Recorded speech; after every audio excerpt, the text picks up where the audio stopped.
Hi guys, welcome back to my channel. Today I am doing my monthly wrap up and TBR, although the TBR is going to be a little bit different this month, and I will explain why when we get there. We're going to start with the wrap up, which I usually try to start with a review of what last month's TBR was and how many of those books I read. None. I had 5 books on my TBR from last month from my TBR jar, and I did not read a single one of them.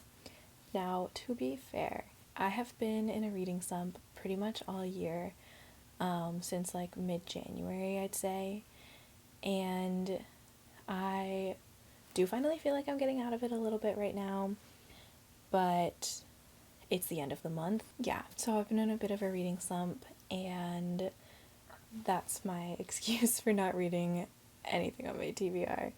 But because of a few exciting life updates, one of which being I finally got a new job. If you didn't know, I've been unemployed for a few months, and I have been actively looking for and applying for jobs like constantly, and I finally found one that felt like a good fit for me and actually called me back after the interview. So that I think has actually helped, because having that structure to my day has helped kind of make my mental state a little bit better. I don't do well sitting around all day, but I'm also not very good at motivating myself, especially when I am stressed out over not having a job. So aside from a couple weird medical things that are happening with me right now, life has been looking up a little bit. So exciting life update there. Now, I didn't read anything for my TBR last month. I did read 3 books this month, which doesn't seem like a lot. You can kind of see the reading slump there. You could see it in my last couple of wrap-ups as well, obviously. I read The Invisible Life of Addie LaRue this past month. I finished it. I've been trying to read it for months. I'm not going to talk about it much here because I am going to be talking about it in a different vlog, where 5 of my friends choose the books that I'm reading. So you get no details here. But I did write a Goodreads review if you want to spoil what I thought about it. So you could go follow me on Goodreads. The link is in my description. But yeah, that's all you get on that. And then I listened to Tom Felton's memoir, Beyond the Wand. I didn't give that a rating, actually. I feel weird rating memoirs because I feel like I'm rating somebody's life story. But I will say that I really enjoyed listening to him talk about it, listening to him narrate the book.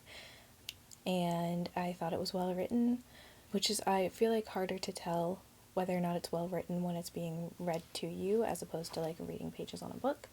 I really enjoy it. It's the only audiobook I think I've ever gotten through except for Harry Potter, the whole series, narrated by Jim Dale, which we have had on CD for as long as I can remember.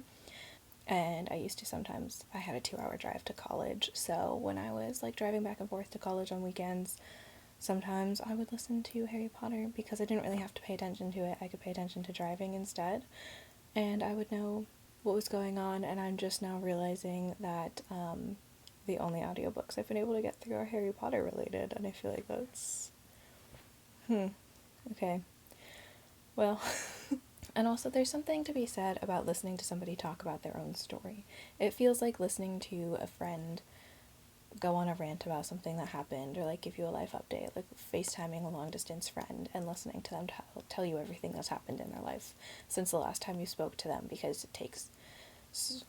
it's so hard to keep up with your long distance friends on like such a detailed basis. So that's what it felt like. And then the last book that I read this month was Flawless by Elsie Silver.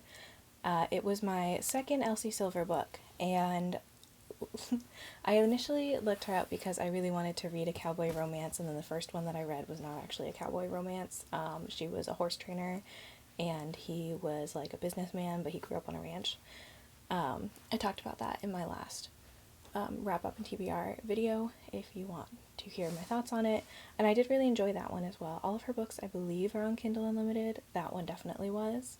Flawless, I got the physical copy of at Barnes & Noble. I gave it 4 stars. It is a cowboy romance this time.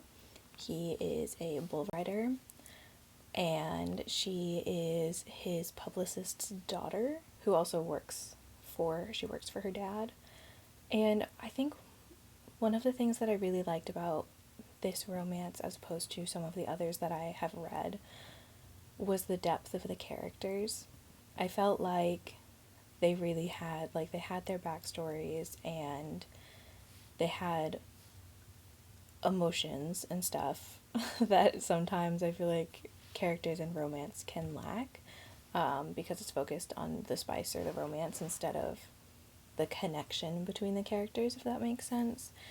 And I really appreciated that. I don't know why it's not 5 stars. It didn't, like, fill me with joy the way that a 5-star book usually does, I guess. And I'm not rating, it's really, my rating system is so vibes. It's vibes only. I would be remiss not to talk about my current reads, because there are a few of them. At one point in this month, a couple weeks ago, I was actually reading 5 books at once. So I was reading Beyond the Wand, Malibu Rising, A Psalm for the Wild Built, Space Opera, and The Invisible Life of Addie LaRue. That's a lot of books to be reading at once.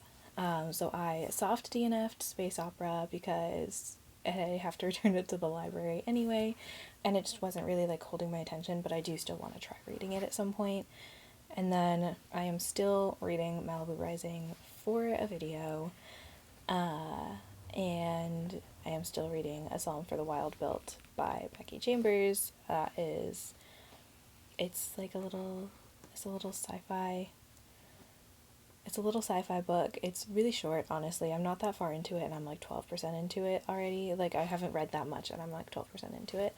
So it's not a long book by any means. My friend Nicole read it in like a day, and she really, really loved it. So that it's been on my TBR. I've had it out from Kindle Unlimited for a couple of months at this point, probably.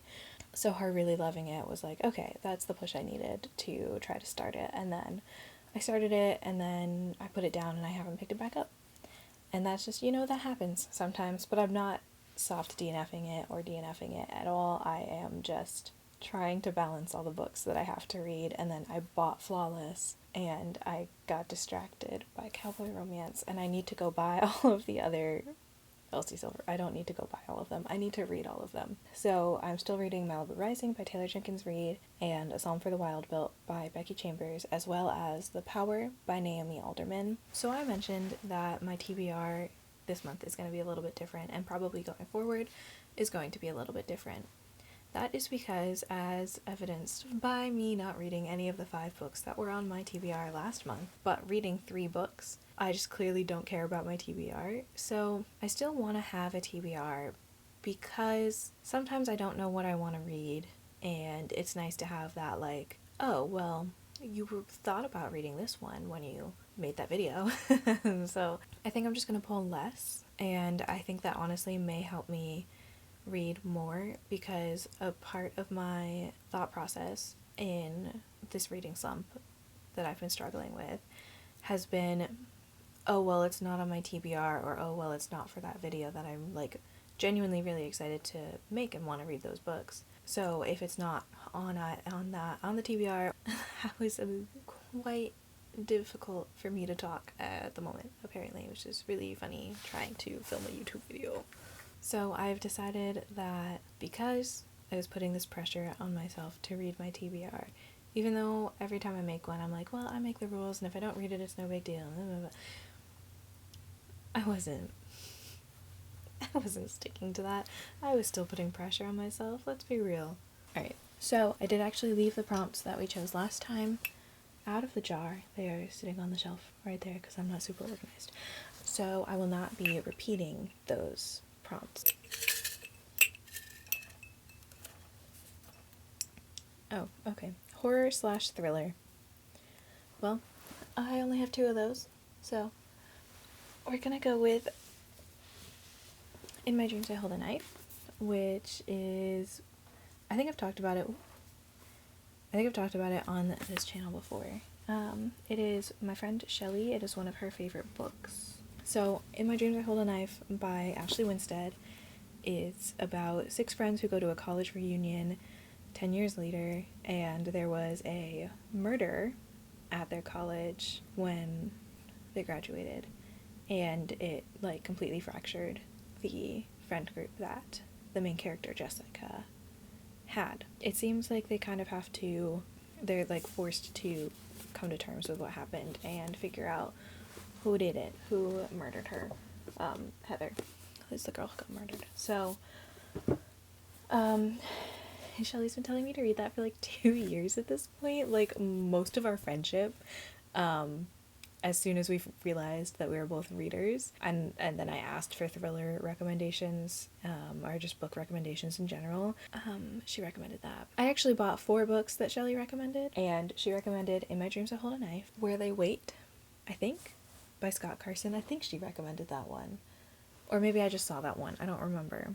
But then she definitely recommended My Dark Vanessa and Pretty Girls. Shelley also told me to read Malibu Rising by Taylor Jenkins Reid and ACOTAR and Fourth Wing. So she's not all dark and twisty. Don't worry. She's actually literal sunshine in human form. Adapted to screen, I don't think I have any on my physical TBR. Oh, I do. But I'm already reading it. The Power is a TV show. Oh, wait. So we're gonna go for 2 kind of intimidating books for me this month, if I get to them, which if I don't, there's no shame in it. For adapted to screen, I'm gonna go for Beartown by Frederick Backman. Bachman. I feel like if it was Bachman, it would be an H, like because it's a K. It's Backman. I don't know. I'm sorry, Frederick, if I am pronouncing your name wrong, because it says on here, now an original HBO series, and you know what pisses me off? It's not a sticker. It is printed on the cover. This book is about a town called Beartown that has a junior ice hockey team about to compete in this national semifinals, and they actually have a shot at winning. This town hasn't won anything or been good, like the best at anything, in a really long time, so the whole town is kind of like, you know, small town vibes, rooting for and pushing for this team to win. And the way that it's phrased on the back, I'm just going to read it, is under that heavy burden of winning the game, the semifinal match becomes the catalyst for a violent act that will leave a young girl traumatized and a town in turmoil. The reason I picked up this book was because of another booktuber, Lexi, aka Newly Nova. Lexi made a video, and I forget which video it was, but she talked about Beartown and ranked it as one of her top books or something. 5 stars. She absolutely loved it. And so then it was kind of like the name was in my head, right? But I didn't necessarily think I wanted to read it. And then I saw other people talk about it after you see something once and then you see it everywhere. So I saw other people talking about it, and I saw almost all positive things, although like pretty much everybody was like, it has some heavy, big things, like triggering things possibly. When I was at the bookstore last weekend, I was looking at books, and I was in just a like general fiction area because I'd picked up Flawless, so I didn't want another romance. And I was just looking at the general fiction, so I saw that book. It didn't have a recommendation on it, but it stood out to me because I'd seen it before, so I pulled it down to read the back to see like what it was actually about. And I was like debating whether or not I wanted to buy it, debating whether or not I wanted to risk it, knowing that it had some heavy stuff in it. And one of the booksellers comes up to me and they go, "That's one of my favorite books ever." I was like, "Really? That's good to know." And they were like, they talked about it a little bit, and then they were like, "I think this author is one of the greatest of our time, and like a lot of his books are really, really good, but this one is my favorite." And so that kind of, I was like, okay, well that makes me like really want to get it, right? I was on the fence, and now I really want to get it. All right, so these are my picks for this month, which like as a romance girl, like as a historically romance girl, this is an insane duo for me to be possibly reading this month. But that's okay, that's good. Expanding the horizons. So that's it for today, guys. Thank you so much for tuning in. Let me know in the comments below if you have read any of the books I mentioned in this video and what your thoughts are on them. And let me know what you're reading this month, what your plans are for reading this month. If you enjoyed this video, please give it a thumbs up, and if you want to see more, please subscribe. It means a lot to me. Thank you for tuning in, and I will see you next time. Love you, bye.